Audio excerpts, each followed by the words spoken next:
Pharmacology का दायरा बहुत बड़ा है और बायोमेडिकल साइंस दवाइयों के विकास और स्वास्थ्य सेवाओं की जरूरतों में तरक्की की वजह से लगातार बढ़ रहा है।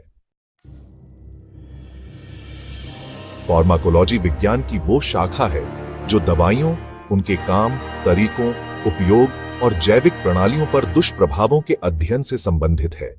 इसके दायरे का विस्तृत विवरण यहां दिया गया है। फार्माकोलॉजी दवाइयां शरीर के साथ आणविक और कोशिकीय स्तर पर कैसे काम करती हैं, ये समझने में महत्वपूर्ण भूमिका निभाती है। इसमें शामिल है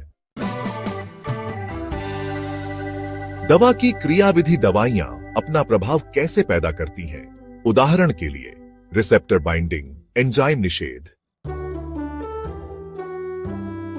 फार्माकोकाइनेटिक्स शरीर दवाइयों को कैसे अवशोषित, वितरित, चयापचय और उत्सर्जित करता है। फार्माकोडायनामिक्स दवा शरीर के साथ क्या करती है, इसके प्रभाव और क्रियाविधि। विष विज्ञान दवाओं और रसायनों के हानिकारक प्रभावों का अध्ययन। यह शाखा मनुष्यों में दवाओं के अध्ययन और उनके नैदानिक उपयोग से संबंधित है। इसमें शामिल है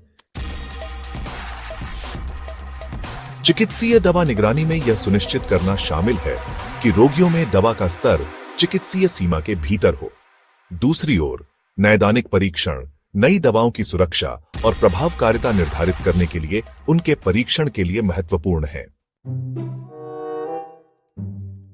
फार्माकोविजिलेंस दवा के प्रतिकूल प्रभावों की निगरानी करने की प्रथा है, जिसे अक्सर ADR कहा जाता है।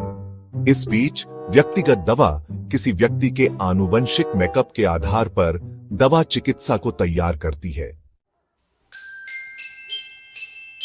फार्माकोलॉजी दवा उद्योग के विभिन्न पहलुओं में आवश्यक है। दवा की खोज और विकास में नए दवा अणुओं की पहचान करना और उनका परीक्षण करना शामिल है।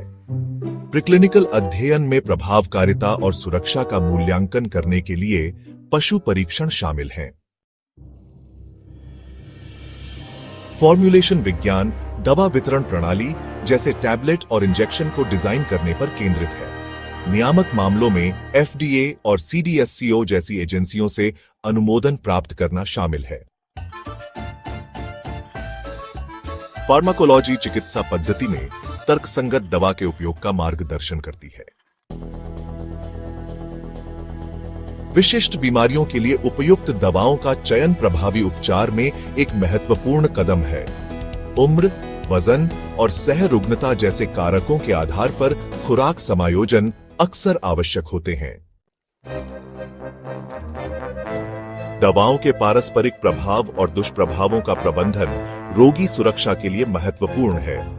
रोगानुरोधी प्रबंधन में प्रतिरोध को रोकने के लिए समझदारी से एंटीबायोटिक दवाओं का उपयोग करना शामिल है। फार्माकोलॉजिस्ट विभिन्न क्षेत्रों में काम करते हैं, जिनमें जहर नियंत्रण केंद्र और फोरेंसिक लैब शामिल है। जहर नियंत्रण केंद्र दवा की अधिक मात्रा और विषाक्त जोखिम के प्रबंधन में महत्वपूर्ण भूमिका निभाते हैं। दूसरी ओर फोरेंसिक लैब मरणोपरांत और अपराध जांच में दवाओं या विषाक्त पदार्थों की पहचान करने के लिए आवश्यक हैं। पशु चिकित्सा फार्माकोलॉजी में हमारे पालतू जानवरों और पशुओं के लिए प्रभावी और सुरक्षित उपचार सुनिश्चित करने के लिए जानवरों में दवा के प्रभावों का अध्ययन करना शामिल है। पर्यावरण फार्माकोलॉजी पर्यावरण और खाद्य श्रृंखला में दवा के अवशेषों की निगरानी पर केंद्रित है। उदाहरण के लिए यह मांस और कीटनाशकों में एंटीबायोटिक दवाओं को देखता है।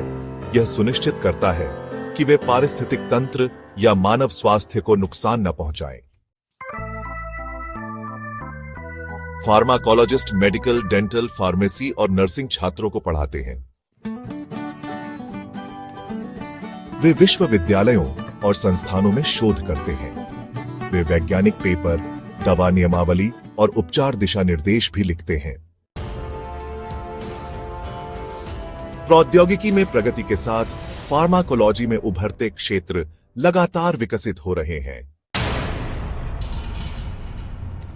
फार्माकोजिनोमिक्स दवा की प्रतिक्रिया को प्रभावित करने वाले आनुवंशिक कारकों का अध्ययन।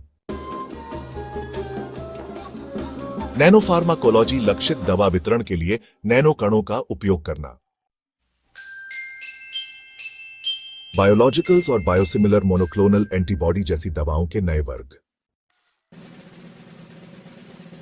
फार्माकोलॉजी स्वास्थ्य सेवा में एक आवश्यक अनुशासन है जो बुनियादी विज्ञान और नैदानिक चिकित्सा के बीच की खाई को पाटता है।